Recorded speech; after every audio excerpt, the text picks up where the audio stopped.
Bonjour à tous et bienvenue sur la chaîne Esquisse Miniature où dans cette vidéo on va voir comment se servir d'un mélangeur magnétique en vue de fabriquer un bac de nettoyage pour les gros plateaux d'imprimante 3D.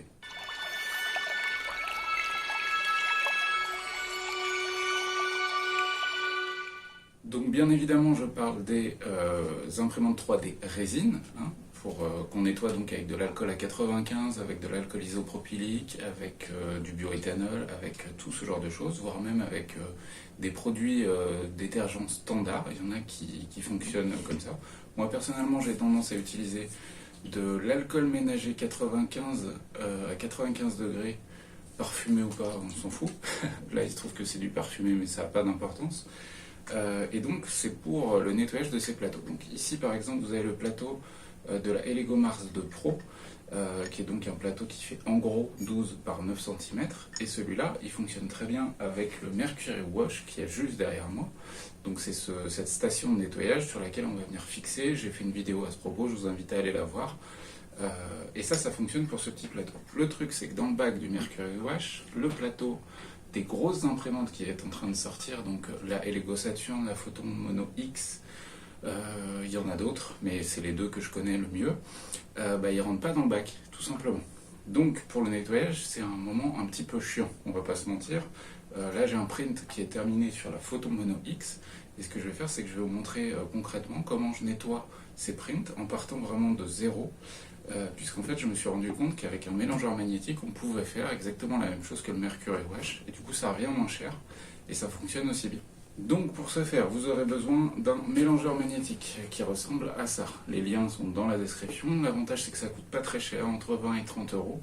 Ce qui est important c'est de bien avoir un modèle suffisamment grand, parce qu'il en existe vraiment des tout petits modèles sur lesquels le bac ne tiendra pas. Là avec celui-ci, voilà, le bac tient dessus. Et c'est un appareil qui est vraiment ultra simple. Il y a un potentiomètre ici qui va permettre de régler la rapidité à laquelle tourne l'aimant qui est posé dessus. Et l'avantage c'est que cet aimant, donc on l'enlève, on le retire et on va le foutre au fond du bac. Et c'est ça qui va mélanger l'alcool à 95 tout simplement, donc créer un espèce de tourbillon à l'intérieur et pouvoir imprimer, pouvoir nettoyer tout ça. Deuxième chose importante, un bac aux bonnes dimensions. Au début, je me suis planté, j'en ai commandé un qui était trop petit, très légèrement, parce que c'était noté 20,5 cm. Et forcément le plateau rentrait pas, puisqu'ils ont souvent tendance à être légèrement incurvés vers le bas, donc ça marchait pas. Donc prenez bien un modèle à la bonne taille. Moi j'ai trouvé ce modèle là qui mesure 23 cm par 22,5 cm, et en hauteur, on s'en fout un peu, mais il fait 27,5. Donc il est un peu gros, ce qui veut dire qu'il va falloir mettre beaucoup d'alcool à 95 dedans, mais il a l'avantage d'être un peu hermétique. Une fois qu'on referme, a priori, ça s'évapore pas, donc on va pouvoir garder tout ça sans aucun problème. Ensuite évidemment, alcool à 95 degrés, donc moi je vais mettre 3 litres là-dedans, je vais partir du principe que ça suffit, et surtout pourquoi? Parce que mon plateau, je le tiens à la main et je le laisse glisser à l'intérieur. Voilà, c'est vraiment je le tiens à la main et j'attends comme un con au-dessus. Je vais fabriquer un espèce de pont de soutien pour pouvoir fixer le plateau et qu'ils se maintiennent tout seuls, mais pour le moment c'est pas le cas. Hop, je pose les plateaux des Elego et on va remplir le bac. Donc un premier temps, tout simple, j'ai mon mélangeur magnétique juste là, j'ouvre mon bac, il tient sur le côté en plus, plutôt pratique, je fous les mains à l'intérieur, je pose le bac dessus et je vérifie que mon aimant tient au centre. Et là on se rend compte que ça marche.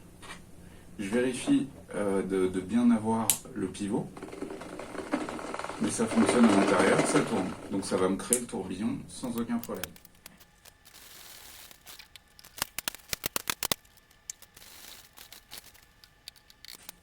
Et ensuite l'étape suivante, c'est qu'on va aller chercher le plateau de la Mono X, Photon Mono X. Donc je prépare mon bac, il est ouvert, un peu de sopalin, je vais chercher le plateau.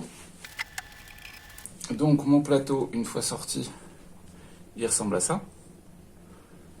Donc je vois 2 erreurs dessus, mais sinon 90% des figurines sont bonnes.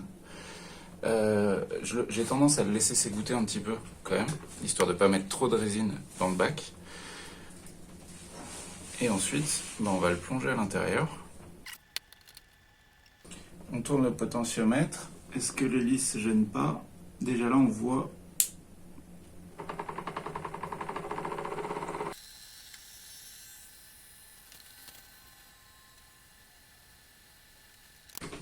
Ok, donc là on a déjà 30 secondes de nettoyage et on voit que mes figurines sont déjà propres. Donc là je me rends compte du foirage de une et deux, ouais, quelques figurines, mais dans l'ensemble on est pas mal. C'est juste un problème de support là, ça n'a rien à voir avec l'imprimante. Un problème de pose de support, mais dans l'ensemble déjà là les figurines sont propres. Vu que j'ai été obligé de l'incliner parce que mon bac n'était pas aux bonnes mesures exactes, ce que je vais faire c'est que maintenant je vais le faire de l'autre côté. Et le gros atout là c'est que vraiment ça nettoie le plateau quoi. Chose qui n'est pas le cas quand on fait ça à la main avec un chiffon et surtout on dépense une quantité de sopalin pas possible.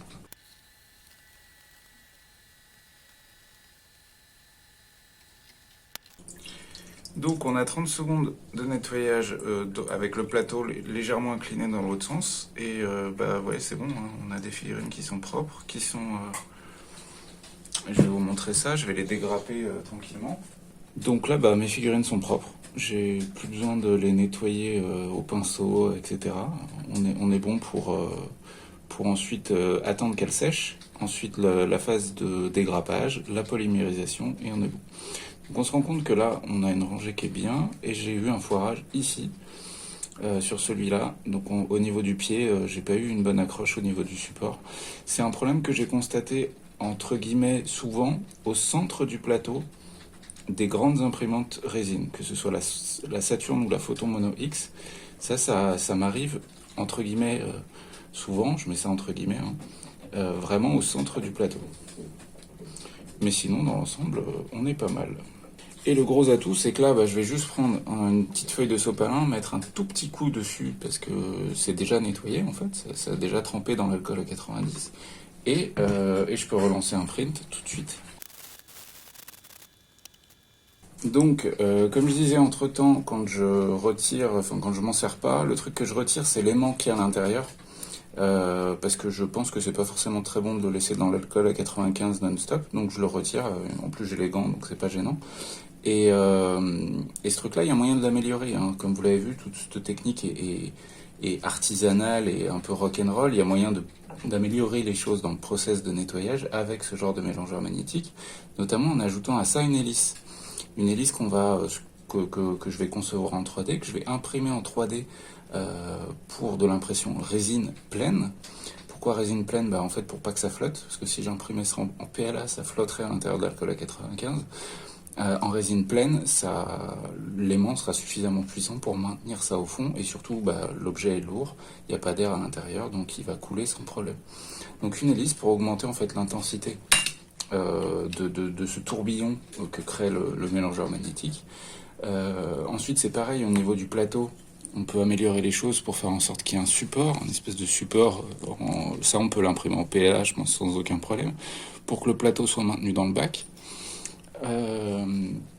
Histoire de ne pas le maintenir à la main tout simplement, mais au moins ça a le mérite de permettre un nettoyage selon moi plus pratique des grands plateaux d'imprimante 3D, tant qu'on n'a pas en tout cas vu arriver sur le marché l'équivalent d'un Mercury Plus pour les grands plateaux. Et voilà, du coup cette petite vidéo est terminée concernant ce mélangeur magnétique avec lequel vous pouvez fabriquer un espèce de Mercury Plus du pauvre, entre guillemets. Le gros atout, c'est que mis bout à bout, tout ça, ça revient quand même moins cher que d'acheter une vraie machine en entier. Alors c'est un petit peu moins pratique, et encore, je suis même pas sûr, parce que du coup, on va pouvoir adapter l'outil vraiment à son utilisation. Comme je l'ai dit, ça coûte 25 €, donc je trouve pas ça très cher au vu d'un Mercury Wash qui vaut 120 balles, par exemple. Il y a beaucoup de choses à améliorer sur la technique dont je vous parle là, notamment le bac. Il faudra un bac plus bas, et légèrement plus large, histoire que ça gêne pas pour... D'ailleurs, si vous trouvez le lien de ce genre de bac, vraiment le truc parfait, et de préférence hermétique, ça c'est important aussi, pour pouvoir garder l'alcool à 95 le plus longtemps possible sans qu'il s'évapore. Donc voilà, tout ça c'est à améliorer, évidemment, notamment cette fameuse hélice dont je vous parlais, imprimée en résine pleine, pour pouvoir augmenter l'intensité du tourbillon qui est créé dans l'alcool à 95. cette espèce de pont de maintien pour le plateau. Voilà, tout ça, c'est des choses qui vont, j'en ai aucun doute, arriver. C'est pas dit d'ailleurs que je me penche pas sur le sujet un petit peu aussi, mais au moins je voulais vous montrer une technique possible pour pouvoir nettoyer ces grands plateaux de Saturn, de Photomono X ou des autres, tant qu'on n'a pas vu arriver sur le marché des Mercury Plus. N'oubliez pas que tous les liens sont dans la description si jamais vous voulez acheter ce matos pour faire les tests chez vous. Il y a également les liens pour acheter la résine, le PLA, etc. Moi, comme d'habitude, je vous souhaite bonne peinture et bon jeu, et puis et bon print, et puis on se retrouve très vite pour des nouvelles vidéos. Ciao, ciao!